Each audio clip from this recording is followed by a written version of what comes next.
All right, let's do this. Peanut, if you're staying in the room, no talking.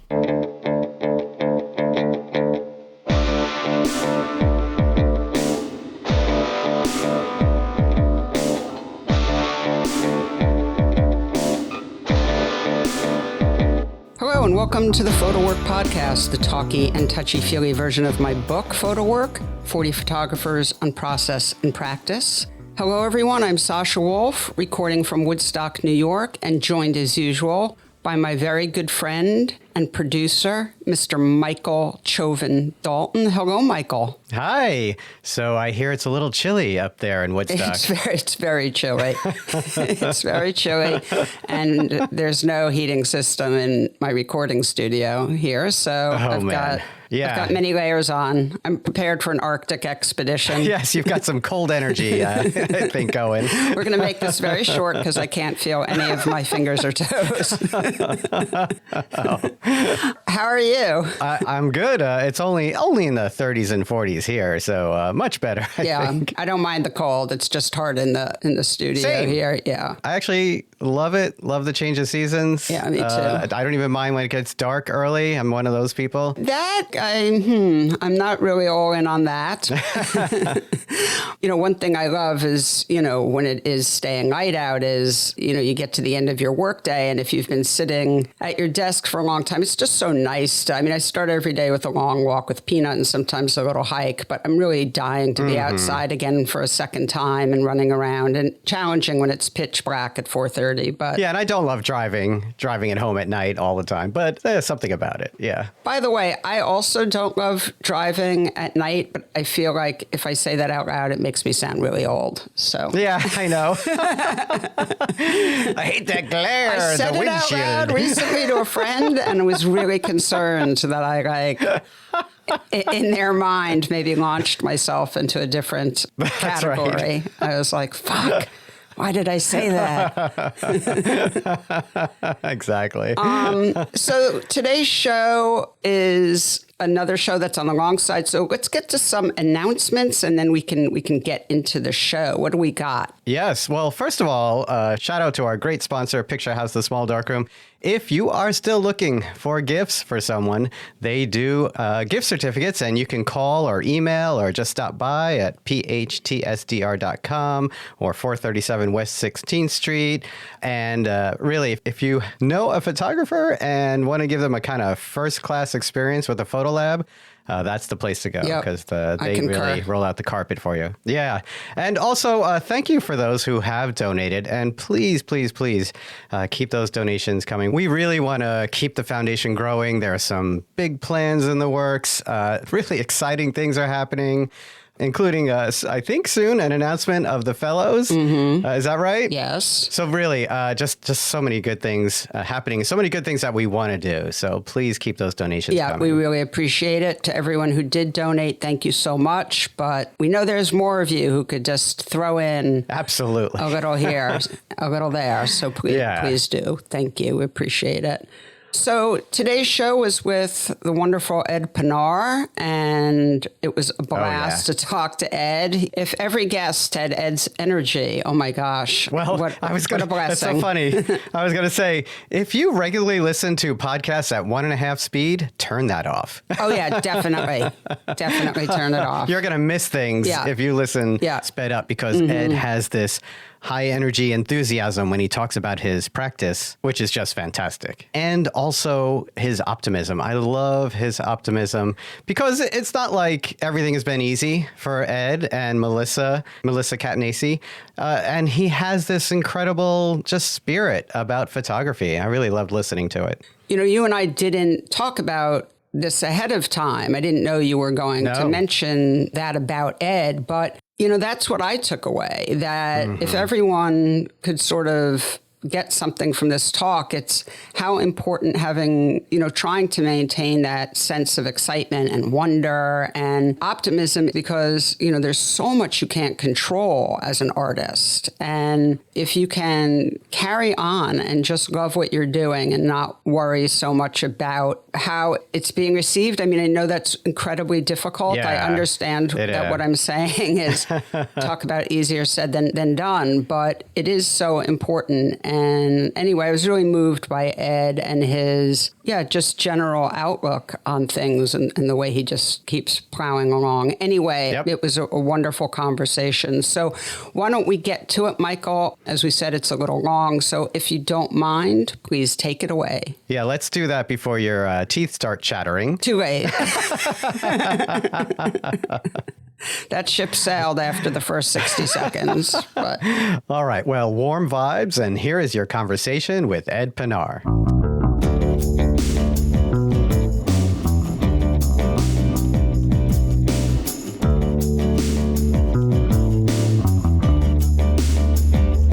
Ed Panar, welcome to the PhotoWork podcast. It's great to have you on. I've wanted to have you on for a long time, and so we finally got you. So thank you so much for making the time. Absolutely, Sasha. So happy to be here, and also an honor to be part of this, and have also been looking forward to being a part of the conversation. So thank you so much. I love enthusiasm. Occasionally I have a guest on who I welcome and I feel like I can tell immediately that they'd rather be at the dentist. Right. And I'm like, okay, this isn't going to go well. Oh, no, yeah. I'm not going to name names. Nice. But so Ed, before I get to my barrage of questions, tell folks about yourself and where you're from and what your journey's been and where you are now and all that good stuff. Sure, absolutely. I grew up in Johnstown, Pennsylvania, a small Rust Belt town about an hour east of Pittsburgh. You know, my origin story with photography, I believe, is similar to many amateur origin stories. And I consider the amateur element of photography kind of a essential kind of, element, actually. It was the kind of naive idea that the camera was going to capture reality, capture memories. I remember distinctly, actually, in high school when I was first beginning to, I had like a little point and shoot camera. I think it was a hand-me-down, and I was like, oh wow, I can take some photographs of my friends. And I just remember having this automatic assumption that it was going to capture and record reality as I had experienced it. So of course it was that kind of rift, and starting to notice that rift between the moment in a photograph and the action that had spurred the creation of the photograph was kind of a strange and fun. There was moments that we were like, oh my gosh, this is like the best time of our lives, and you take photographs and the photographs were so boring or uninteresting. And then there was photographs that were like, wait a minute, did someone pick up my camera in between classes and take this picture? I don't know where it came from. I didn't remember it. And they were the most interesting images. So, I remember that feeling distinctly, and I constantly go back to that feeling and, even go back to my old photographs for that reminder. And, this was the 90s. This was an analog era. We were there was only film, so the idea of like seeing the image instantly was only possible with a Polaroid camera, which, felt very fancy, very expensive at that time, especially, as a high schooler. So there was this kind of delay. There was this sort of lack of feedback that you wouldn't have immediately. So that, I remember that distinctively as well. And I kind of mention this because I feel like when I give talks to, younger students, obviously you may not realize I forget these things, so I'm reminding myself as well, like how, oh yes, this was a very, very different moment.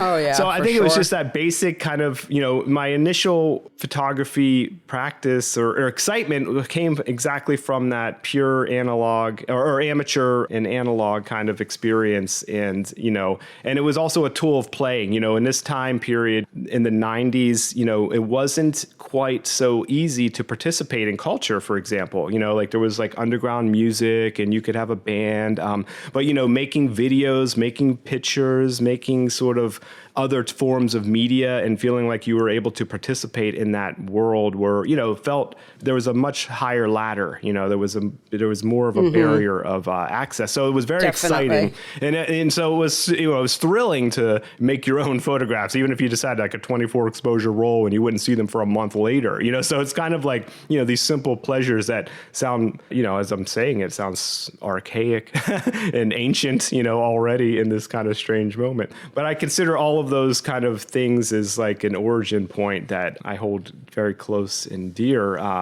to remind me of that kind of excitement of, I think I'm just rooted in this analog reality. I feel very analog as a human and I feel like kind of a stranger in the digital realm in so many ways.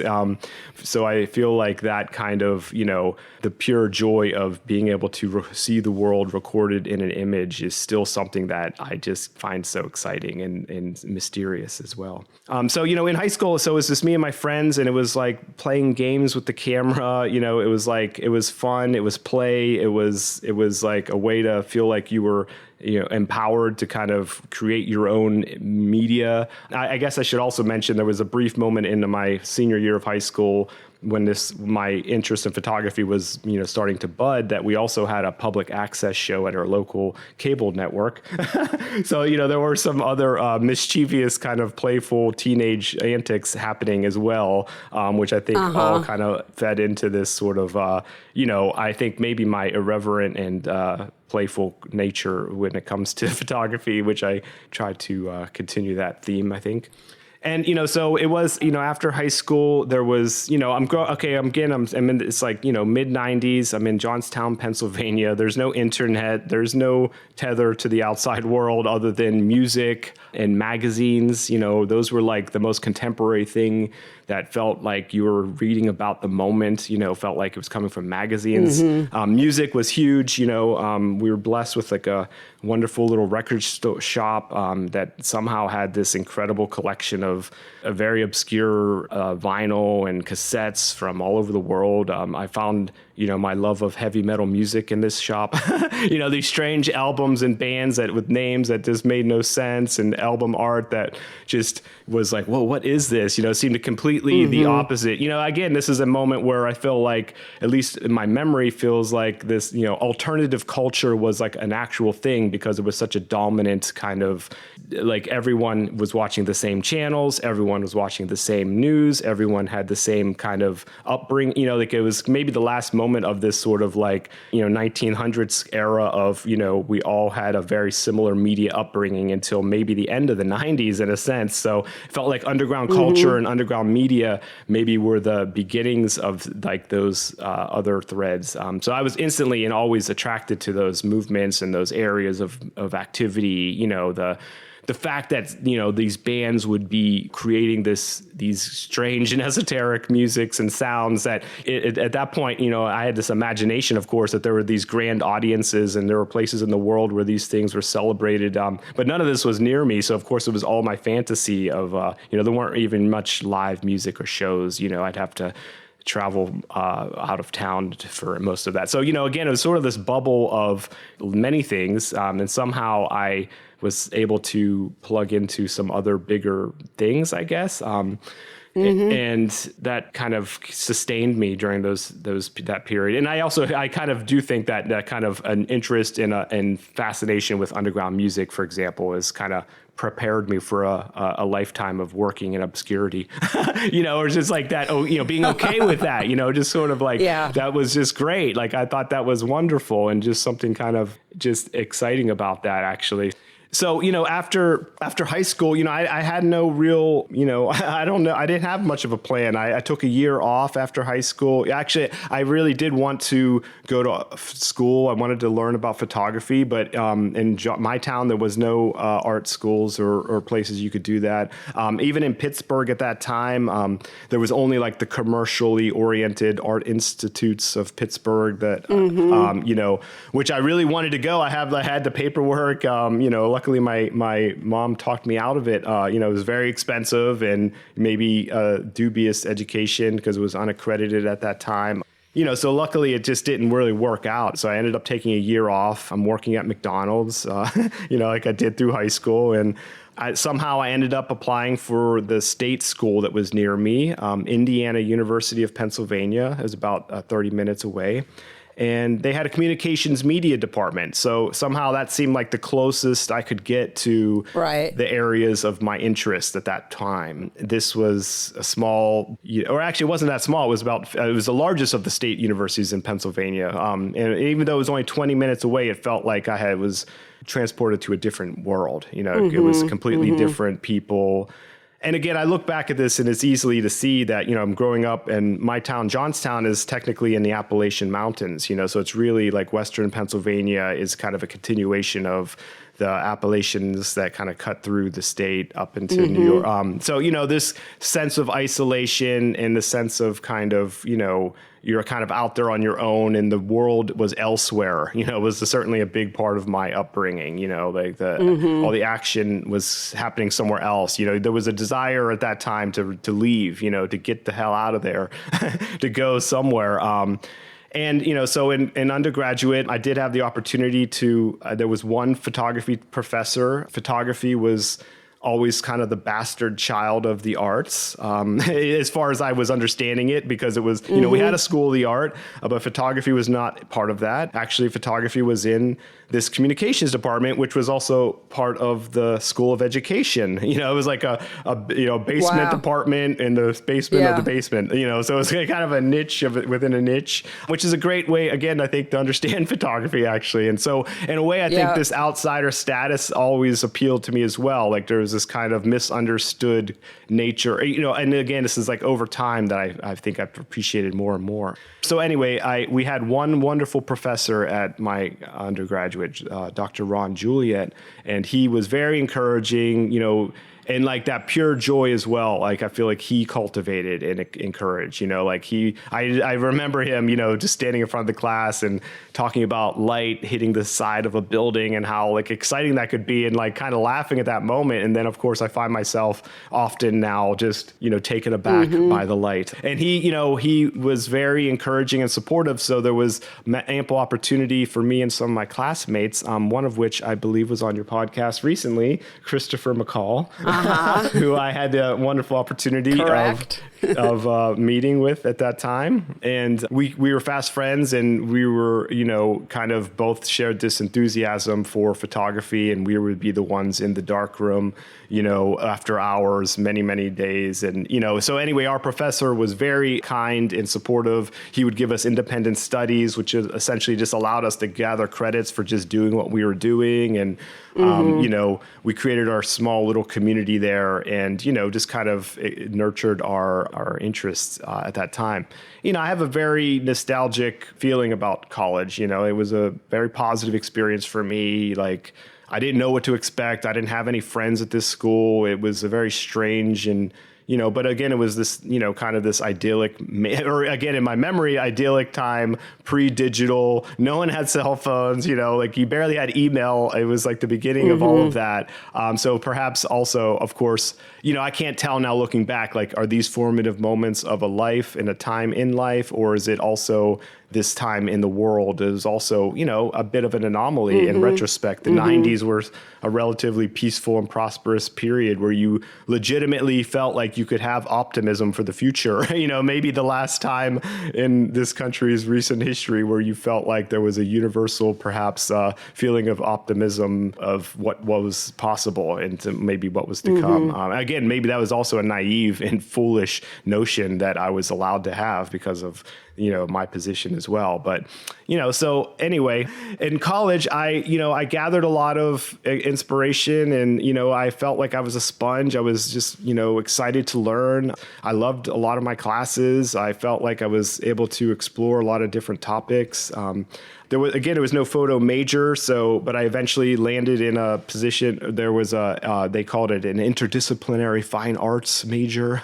So that ended up being my program where I was able to kind of pick and choose a few different areas. So I was photography, graphic design, and printmaking were my three kind of areas of interest, which kind of continued to fascinate me. Yeah. And, so again, it was a very, naive moment. I didn't feel like I was, because of all of these things and this lack of kind of overarching exposure, even in this time period, I had very little awareness of contemporary photography. Photography was still only black and white as far as I could tell. There was very little exposure to what was happening. I still had no, actually I do remember in college, someone showing me a book of Stephen Shore's, and it was actually a strange one. It was like a catalog of his baseball photographs or something. And it was very small and strange. And I remember looking at this book and thinking like, I've never seen anything so boring in my life, so that feeling of like, or, which a lot of people describe. So this is why I can empathize with non-photography people when they look at a lot of photography and they just don't get it, because I remember that feeling very,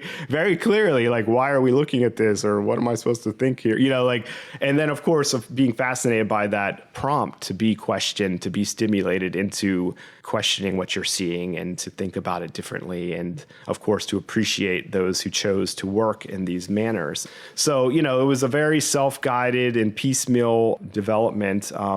And the most significant thing, I think, besides like all of the community and friends and just the overall developing as a human in college, I kind of was embracing design. I was very interested in graphic design. I was seeing how graphic design was also everywhere. I think, somehow I was interested in, maybe from some, a small interest in media culture, media studies, this idea of how things were not just what they seemed, or there were other systems behind it. And that could be something growing up, my father was a sociologist. He was a family counselor, but he had many books on sociology. And I have many fond memories of reading him my heavy metal music lyrics and having debates about what they meant.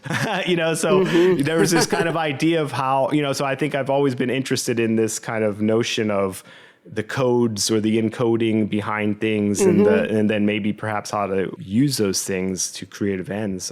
For sure became of interest. So, but through my interest in design, also, so this is, I'm ending college is sort of the end of the 90s.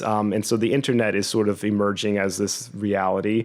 And so I taught myself how to do web design before there were any classes or anything. It was, it was a very valuable skill to have. And so at this time, I fortuitously had some, again, I don't even understand this. Like, I'm looking at this weird, working class college in Western Pennsylvania, and I had these contacts and peers that somehow went on to do wonderful things, including another peer of mine was actually Chad Hurley, who went on to found YouTube. He was also in the class, in the group of people that I was in college with. And he was, so there was people moving to California. I was very interested in moving to California.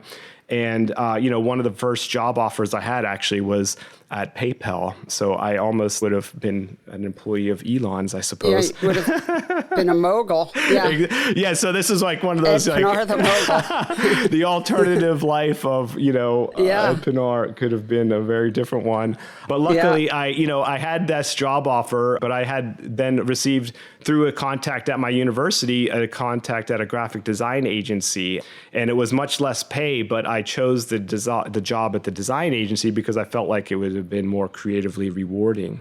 So, of course, I made the wrong move. I didn't pick the financial rewards. Or, some people would have said that, of course. I'm sure I would have potentially had a house or two in Palo Alto right now. But anyway, no regret.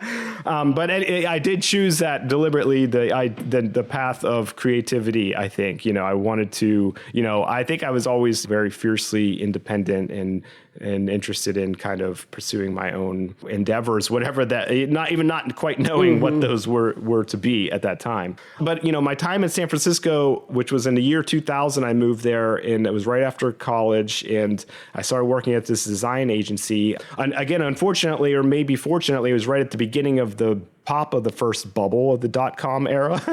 So I only had about a good year of prosperity. But, that was, again, a very, very extremely formative moment. It was my first real exposure away from Pennsylvania. In college, I did get to travel for the first time, flying and traveling out of state further away. My family, we didn't really do these things. Both of my parents were from a small town about a half hour north of where I grew up. Both of my grandparents were coal miners. My mom worked in a rural hospital. My dad was a family counselor for, people who in need in our hometown. So there wasn't, there was a very local, very humble kind of origin in that sense. But, I had a desire to see the world and to go places. Somehow I was able to figure that out, I suppose. So in San Francisco, not only did I have the opportunity, for the first time, I was able to experience some of the prosperity that I had heard so much about in America, but had never quite witnessed in my own hometown, growing up in this kind of dissolving Rust Belt town, which, when I was growing up, I still remember movie theaters and department stores in the downtown. So I felt like I was still part of that memory line of seeing that change. I think people that are now 20 years old have zero memory of any prosperity in these places, unfortunately. So that was the first thing that took me aback by, moving to San Francisco, the affluence and the prosperity and the, possibilities that seemed to be boundless, that kind of complete and total contrast to where I came from was very interesting and fascinating. In San Francisco, I had a lot of exposure to, culture and things that I wouldn't have otherwise as well. So I had started taking... And are you shooting... Yeah. Oh, sorry. I was just wondering if you were photographing then. Yes, absolutely. For me, pretty much in high school, I started, and I consider my archives as the beginning of those first few rolls. And I essentially had a camera at some point near me at all times. I did have this compulsion to make photographs all through college and onward. So absolutely, yes, I was taking photographs on a regular basis. And it was in, San Francisco, I feel like my photo education truly, really began because that's when I started becoming more aware of the contemporary. I started taking night classes at CCAC at the time it was called. One of the first ones was with Todd Heido, so it was very appropriate taking night courses with Todd Heido. I was learning color printing. I hadn't done any color darkroom work until I was shooting color film, just because I was shooting and processing it with commercial processing, but I had no, ability to make my own photographs until, at that time. I always wanted to work in color because color seemed like the way the world looked, but I wasn't able to make my own color images until I moved to San Francisco and started color printing.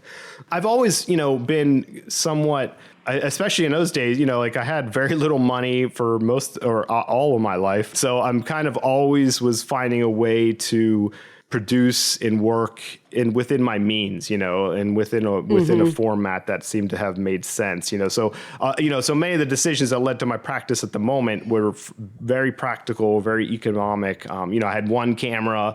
Or I had, one camera of each format, very, very few upgrades. I would stick to the same equipment. I was photographing a lot. At that time, I was shooting, because obviously it was all film. I was photographing a lot, but not necessarily processing it immediately. So there was a lot of lag time of making images and seeing the feedback. There would be many periods where there weren't a lot of feedback. Especially, San Francisco, because I had, sadly, the only time I had a salary job was in that time period. So I was actually able to, pay for my film and go to take some night classes and, kind of explore my education a bit further at that time. And then, Todd Heido was who introduced me to all the amazing contemporary world of photography. I remember distinctly, it was actually a class on editing and presentation of your photographs. So it was a fascinating class to have taken with him. And it was, opened my mind to that possibility of oh, wow, it's not just about an image. It's not just about making the photograph. It's about all of these other steps. It's about how you can bring these images together. I didn't understand what sequence meant, at that time in relation to photography, and I'm still figuring it out. But, he took a copy of The Americans and took the pages all out and had it laid across the table so you could see it sequentially in order. And that was amazing, to see it in that way. And then again, to sort of understand there was this sort of structure or scaffolding behind it. So, I was in San Francisco for about a year and a half. I was the last one in, so the first to go when the .com bubble popped. And I felt like I was distinctly at a bit of a crossroads, wondering what do I do now? Am I going to, there felt like there was lots of work there, lots of opportunities, especially if I wanted to stay in the, realm of digital .com or digital design kind of realm, but I was interested. I always wanted to go to graduate school. So that was always in the back of my mind. And like I said, the entire time I was in San Francisco, every term I was taking classes if I could. And, I had spent so much time in San Francisco, I kind of felt like I was ready for, I think, a new adventure. And I had a friend living in Los Angeles. So I was compelled to explore and check out Los Angeles for a short time, which is, again, I had zero experience with. I had never been there at that point, maybe once quickly on a spring break tour through California, but had no real experience with Los Angeles. And living in San Francisco, of course, you hear many things about Los Angeles, mostly negative. So, of course, it got me more and more curious, what the hell is this place that everyone seems to say is so horrible and horrific, but there's 10 million people live there. What's going on? So I left San Francisco and moved to Los Angeles sort of on a whim. And so that was also kind of a crazy, that was the moment I decided I'm going to set out on my own. I'm going to choose to do freelance work only and just see how this goes. It was kind of like the beginning of this sort of trying to find my way, I suppose, And again, I feel fortunate it was still affordable at this time. I was able to find, I found like a studio apartment in West LA for $600, which seems like crazy. In retro, I'm like, and of course I shared it with my girlfriend at the time, so it was very cheap. So, my MO has always been, if I'm not going to make more money, which seems typically good to expect, I could always spend less, or finding ways to, live on more modest means or stretch my dollars, as far as I could. And then, and again, when I was in Los Angeles, I really did have some financial struggle. So I was really not processing any film. So I was photographing, but I was doing little film processing. And then, after being there for a while, I did find my way to graduate school. I had some opportunity. I could have went back to CCA in San Francisco for graduate school, but, I was just at that time interested in, new experiences. And, my hometown has always been a source of photographic inspiration from the very beginning. I was living in California. I wasn't there as often, but I would still go back. So I like the idea of maybe being a little more, a little closer to home to continue that work. And that is where I managed to find myself at Cranbrook Academy of Art in Michigan. I took a train from Los Angeles to Detroit with a suitcase full of my unprocessed film, waiting for those refund loan checks to come in so I could see what I had been doing those last few years. And then I was in Michigan for 2 years. That was also, of course, a very formative moment. It's where I met Melissa Catanese, my partner, who we now share our studio here in Pittsburgh. And then since that point, I had been more oriented towards the East Coast. I kind of stayed in Eastern Standard Time for the most part since that time at Cranbrook. So one thing, when I think about you, Ed, I've known you for a long time, and I've known your work, obviously, for a very long time. I mean, one of the things that is really striking to me, I'm just going to get right into your artwork now. Your latest book definitely threw me for a loop in a good way. It's called Winter Nights Walking, and I really want to get into that book. But before we do, the thing I'm just dying to sort of understand is I've always thought of you as someone who's really dedicated to sort of the snapshot aesthetic. And you said in passing a few minutes ago that you were shooting in color because that's the way the world looked. The world is in color. And obviously that's a very specific choice, right? Because the world is in color is a lot of why people shoot in black and white. Right. So that things don't look the way they do to us, and it forces us to look differently. Yes. So your latest book is in black and white and feels like a really huge departure. And I'm really curious about, I want you to set it up a bit more for folks, like the way, the kind of style you'd been shooting in and really dedicated to for a very, very long time, and the many books that came before this latest one, all of which are really wonderful and feel very Ed to me. Thank you. And really whimsical, really dedicated to a certain kind of demand from the viewer to find what's special here, because it does look so seemingly ordinary. Right. And then you move into something very, very different. So can you just talk about like your long-term dedication to the way you were shooting?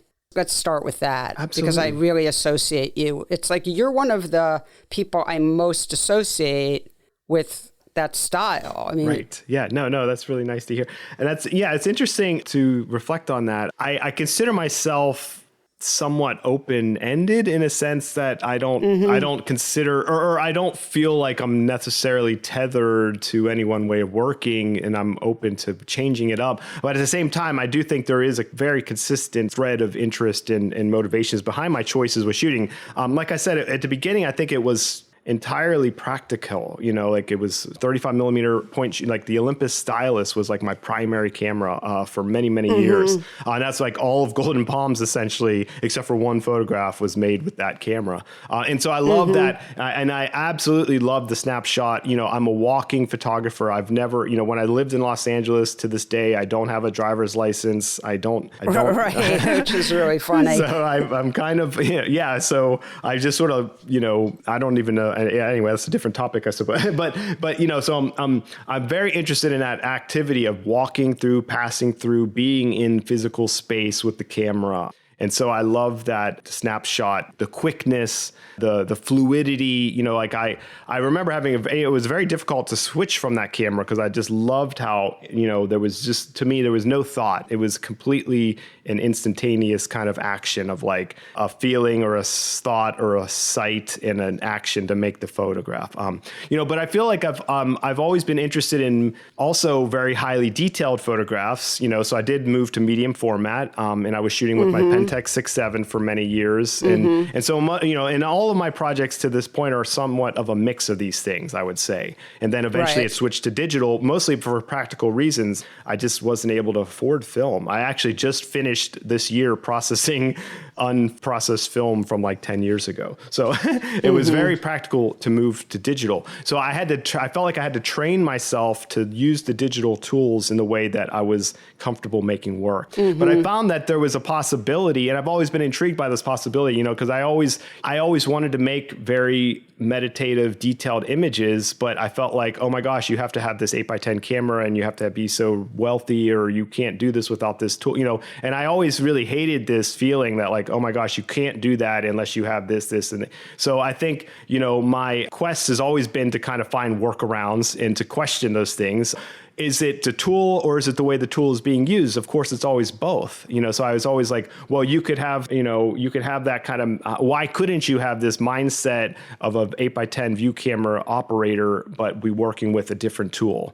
So anyway, it's always sort of a question, and I don't know if I answered that question or not, but, it's the possibility that kind of kept me going. And my feeling is that the new digital tools and the way that I feel like I've been able to kind of adapt to them feel like a hybrid to me, because I feel like I'm able to now work very quickly, very fluidly, but I'm getting very high resolution, very highly detailed images. So I feel like, at least in my mind, I'm kind of marrying these kind of different modes in a sense. And that's one of my objectives in a way, to kind of keep that fluidity and the kind of open to the moment that I feel when I'm walking without a tripod.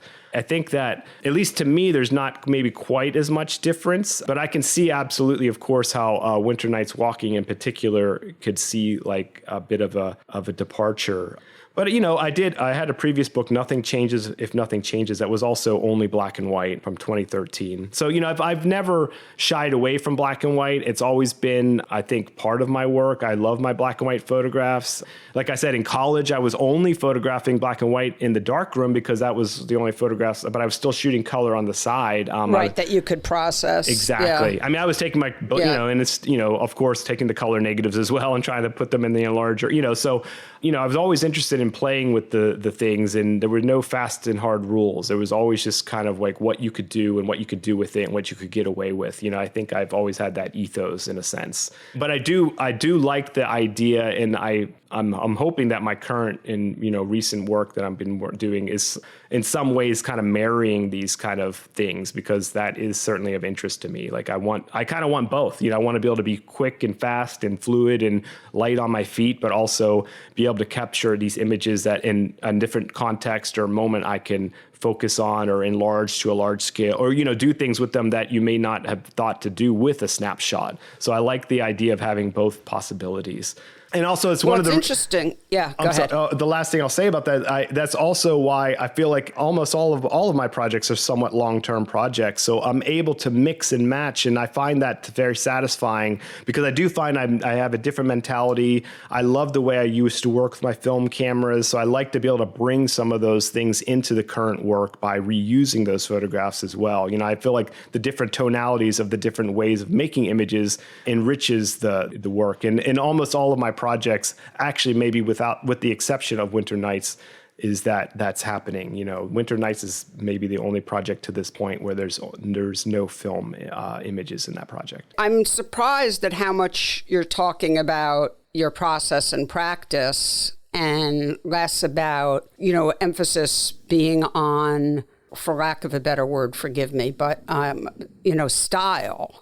Because like I said, I think of you as so dedicated to even in a project like Walking Home, which I really love and think is really beautiful. And there's a lot of very formal images in Walking Home, but there's sort of an equal number of snapshot aesthetic images. And I guess for me, the snapshot aesthetic is so powerful to me in a way that when it's there, even surrounded by a lot of formal imagery, there's a dominance to it. Right. I've had to go back again and again and keep looking at your catalog for your show, Walking Home, that you had at Pier 24, to remind myself of how many formal images are actually in there. Because it's I'm just thinking out loud, I guess, here. But then I get to Winter Nights Walking, and it just feels like a full sort of dedication to a more formal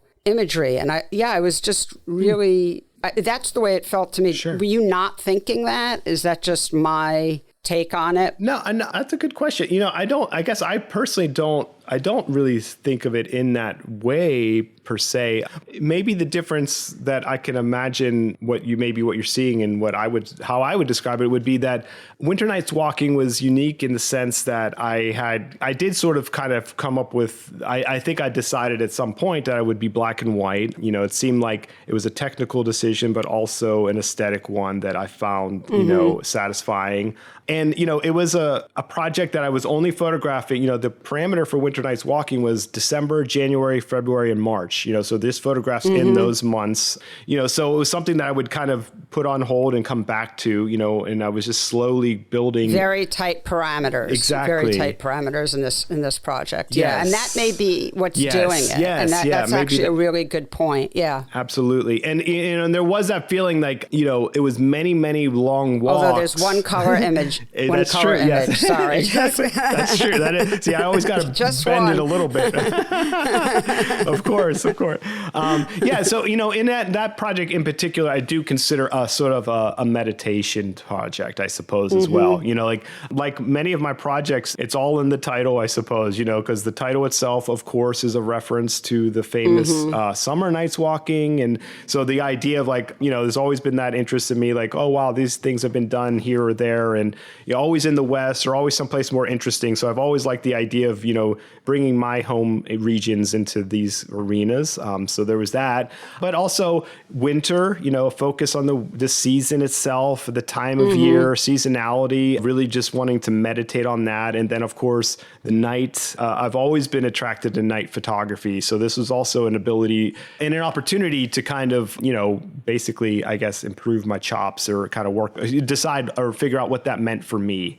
And, and walking, so the walking aspect was super important to the fact that I didn't use a tripod for a single image in that book, Wow. And this is also, I think my interest in expanding the possibilities of the photographic, I find myself excited by the technological possibilities of today. Cause I feel like when I look at my old photographs from 20 years ago, I feel like I was trying to make images at that point that I can now achieve technically with the tools I have available, in the way that I want, so again, the new tools allow me to walk and make photographs of that way without using my tripod. So I was able to keep my fluid feeling of in motion through a space.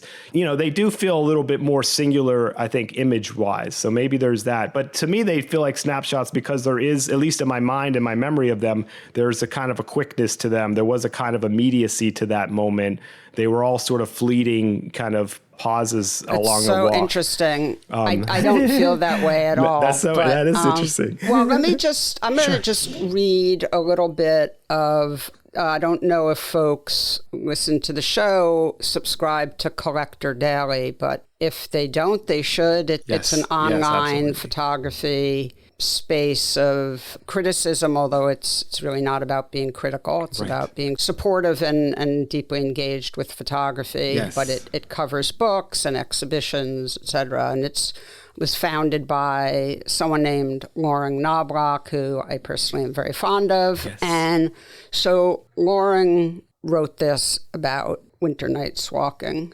Back in 1985, Aperture published a thin volume of black and white photographs by Robert Adams called Summer Nights. As the title implied, the 38 landscapes inside were made by Adams while walking in the suburban foothills of Colorado at night. The streets are empty, the glow of the sky turns vistas into silhouettes, and as the night darkens, the city lights come on in the distance, etc., etc. In 2009, Adams expanded and reimagined the photo book with Steidl, creating Summer Nights Walking, which introduced a new generation of photographers to his modest but somehow sublime nocturnal wanderings. So armed with a little photo history, it doesn't take a genius to figure out where Ed Panar found inspiration for his recent photo book, Winter Nights Walking. And the choice of his title, Panar has made the photographic breadcrumb trail pretty explicit in case we might have missed it. And while Panar's project certainly has more than a hint of homage embedded in both its conception and its aesthetics, it smartly avoids a trip down memory lane or a deliberate following of Adams' footsteps. Panar is a contemporary photographer from Pennsylvania, so the landscapes that surround his life in and around Pittsburgh are quite a bit different than what Adams found out west decades ago. And of course, Panar has reversed the seasons, opting for the crisp, cold, and sometimes snowy nights of winter. I'm going to just skip down to the bottom now because it's so wonderful, and I sort of really feel like here. This is how I felt. In the end, I can say that I was genuinely surprised by Winter Nights Walking. I fully expected the photo book to recall Robert Adams in ways that would be obvious and predictably gentle and thoughtful. But Panar's book is actually much better than that, and I feel a little bit sheepish for not taking it seriously enough up front. Yes, it makes its overt, almost tongue-in-cheek nod to Adams, but it also creates an aggregate portrait of Pittsburgh that is quite a bit different than the three rivers, belching steel factories, industrial has-been that we have come to expect. Winter Nights Walking is lovingly perceptive in a way that makes me want to wander the same forgettable streets and be reminded of what it means to photographically pay attention to something with such care and openness. Panar's photographs feel fleeting and temporary in the best possible manner. They're delights, reveling in quiet, slow-down, overlooked nuance. As such, I apologize retroactively for assuming this photo book would be overly easy, when in fact it's awfully hard to consistently see the world with the kind of gracefully controlled patience displayed here by Panar.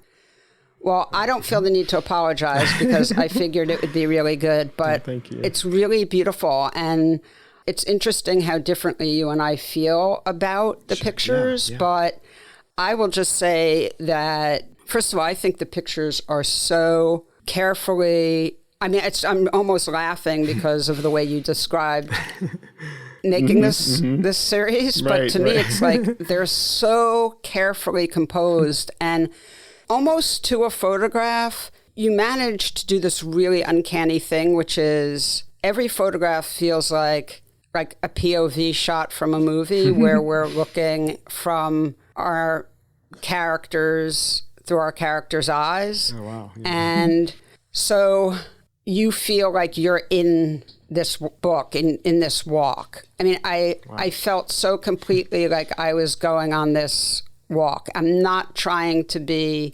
overstate. I really felt that way. And it's really an uncanny experience to turn the pages in this book and feel so much like you're there. And I really, really, really recommend, obviously, that people get this book. I think it's a really important addition to the photo book canon. And I also really recommend that people go through it if you can in the winter, but definitely at night. Yes. It's really different going through it at night than it is during the day. So that's my recommendation. But I just think it's a really beautiful achievement. And I've always loved your work. And it's not a secret that I do lean a bit more formal. So I'll cop to that. Sure. But, it also feels like a departure in certain ways because some of the work you've done has been more sort of opaque. If I think about like In the Vicinity, which is a project that it's one of those, if you don't read about it, you don't know what the heck Yes. is going on. True, I mean, yes. there's a couple of clues, but mostly you're like, where am I? What's happening? What am I supposed to, Right.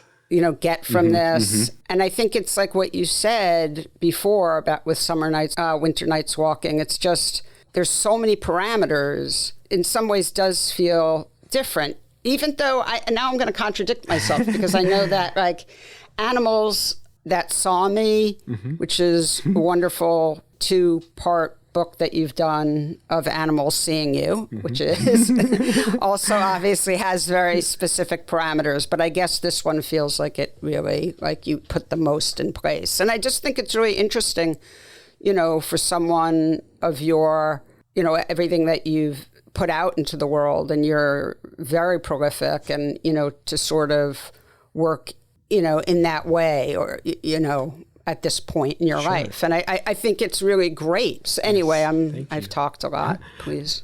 No. That's, I appreciate that. I had a brief moment actually where I was a studio assistant with Paul Graham when I lived in New York. Oh, wow. And, I think, he's always been a massive inspiration in his way of kind of simultaneously hops around. Exactly. And that always felt natural to me. It's always made sense. I don't know how much I really do that, but in my mind and in my process, I'm really kind of exploring the medium, and I'm very interested in photography possibilities, I guess, and I think that's maybe why those things come up as well. I'm very, so I really appreciate hearing that and noticing those differences. And also sometimes I think I certainly get confused because, much of my work is, I'm a voracious image maker, so I'm constantly making new images and kind of sifting and organizing and editing in the background, and so it's easy for me to lose track of what's kind of publicly seen and shown and released, and also the kind of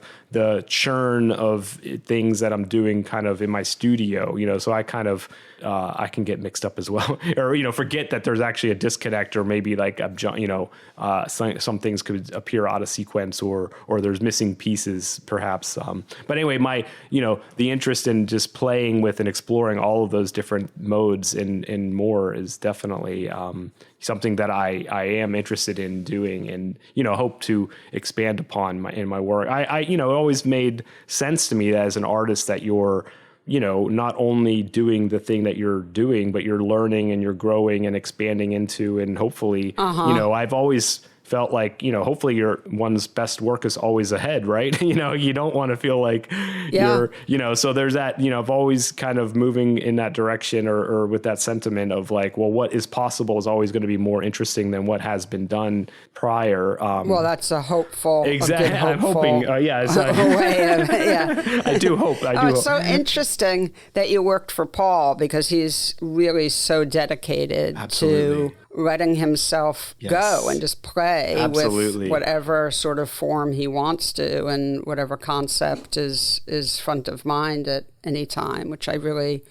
I don't think I could work that way necessarily, but I really admire it. Absolutely. Me too. I'm a very predictable person, I think. So let me ask you before we wrap up, I want to talk a little bit about, because I'm endlessly fascinated about this in general, and about with you and Melissa and the way you've sort of structured your lives and your collaboration. How do you think about, this is a really open-ended question, so just deal with it however you want, but how do you think about your place in our community and in the photo world? And I mean, you've had, big shows. I mentioned Pier 24, but at other places as well. And, everyone who I know who's in the fine art photo world knows who you are and respects you tremendously. But as you've mentioned many times, of course, it's a struggle. And you and Melissa have produced many photo books, and both with other people and through your own studio, Spaces Corners. So how do you think about where you are and what the journey's been? And do you feel positive about the photo art world? Do you feel blah about it?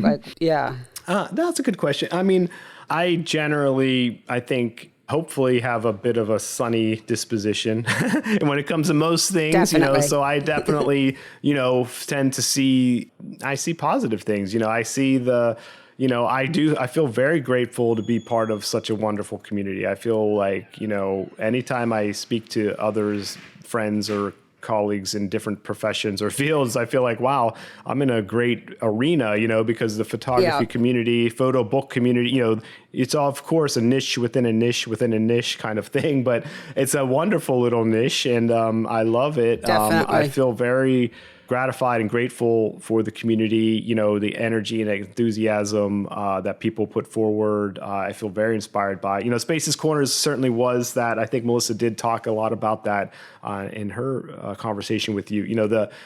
It was a way to engage. I love the idea of, flipping hats. It kind of just goes along with all these other things. It was nice to switch from, going in front of the tables, trying to show someone your work, to being behind the table, looking at other artists' work. And, and through that process, and I learned a lot from Jason Fulford and working with my first publication, Golden Palms, with him, like that. Yeah, Jason's awesome. Absolutely. And there's this, I feel like there would be probably a beautiful survey that could be written about photography in general, like all of these different kind of self-initiated programs, from Stieglitz and camera work to J&L, to every era you probably find artists, all of these organizations that are now like kind of, steadfast in their presence, started with these kind of notions of, we're photographers. The world doesn't understand what we're doing, but we do, and we're going to create this space and make that space and kind of celebrate it in our own way. So I love that, the DIY ethic that's always there.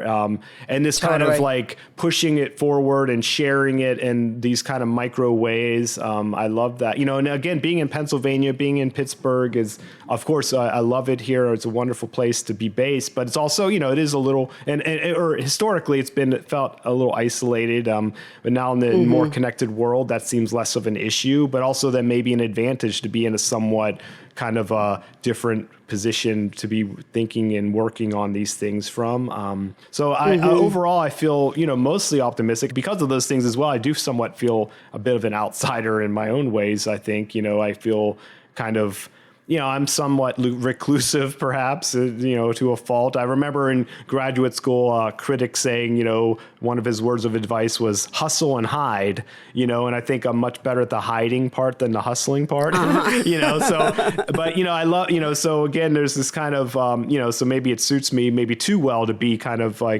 hiding in the corner where I am in Pittsburgh here. But so overall, I feel a sense of optimism.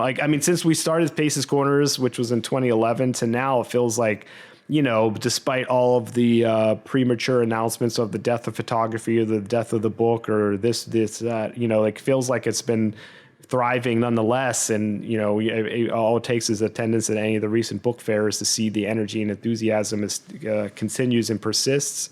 So generally, I do feel optimistic. I feel like, I've been very fortunate to receive a Guggenheim Fellowship a few years ago, and that's been kind of stabilized me and enabled me to kind of, basically turbocharge my image making. That's now wonderful. I feel like I've maybe tipped the scale a little too much, where I've been so in a certain moments that I haven't been doing as much as the reflective aspect of kind of stepping back to see what those things are, which that is what I'm looking forward to doing in the next, in this next coming year. And I've never had too many, I think, illusions about it, so maybe that helps as well. I think I've always been somewhat, optimistically, maybe naively optimistic in terms of what might be possible, maybe stupidly optimistic, but also somehow able to continue that without becoming totally worn down by the harsh reality of the world itself, But in that sense, it has liberated me, because I never felt like, oh, well, this will happen or this should, to me, it's all a gift. It's all amazing. I can't even believe anyone gets to do these things.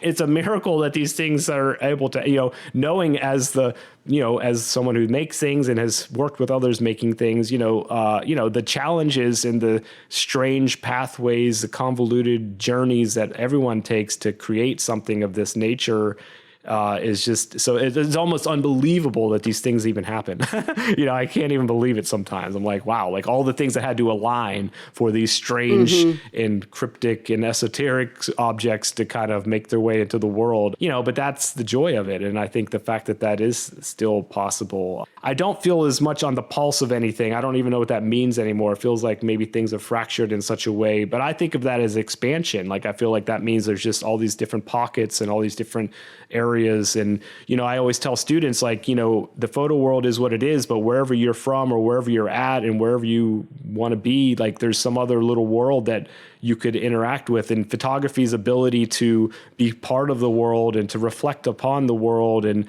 feels to me like there's always a way to appreciate it and to insert it or to activate it in a different place. And that's one of the most exciting things about it, I think. I see only possibilities moving forward in terms of what could be. It's just a matter of, the challenge is always the work itself and, getting to that point. I guess I have less trouble with optimism than I do with, the actual getting through it to see how it all turns out. But, I think that's just part of the process. Well, I agree with so much of what you just said. And one thing I just want to underline, because I so agree with it, is I hear people say all the time about their work, well, it's not what's popular now, or, somehow I'd be doing better if the type of work I was making was more, in vogue or whatever.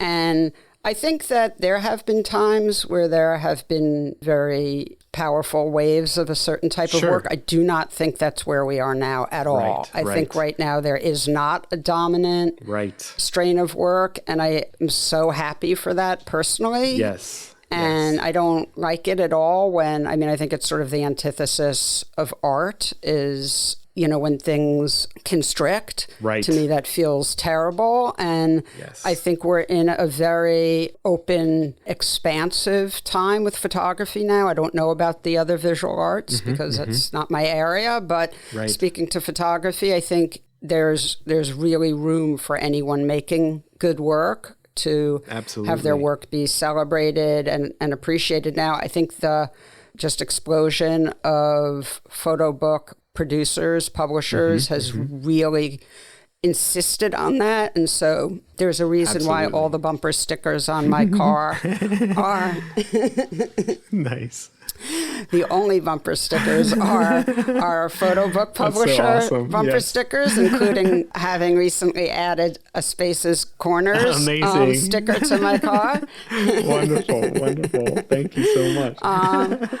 Because I think you guys have insisted upon expansion and plurality, and I love it. So grateful to folks like you and Melissa and all the other wonderful photo book nerds out there. My good friend and artist I work with, Brian Skutmott, was texting me the other day and talking about nerding out with photo books and wrote like, sorry, Sasha, but I think that includes you. You're a major nerd or whatever. And I wrote back and I was like, oh yeah, totally proud of it. Yes. 100%, man. If that's being nerdy, I'm in. Like, absolutely. It's been so great for all of us folks who love photography. So anyway, Ed, thank you for being a part of that. Thank you for being on the show. Thank you for your wonderful work you've been doing all these years. Thank you for your latest book, Winter Nights Walking, which I've just treasured and will continue to treasure.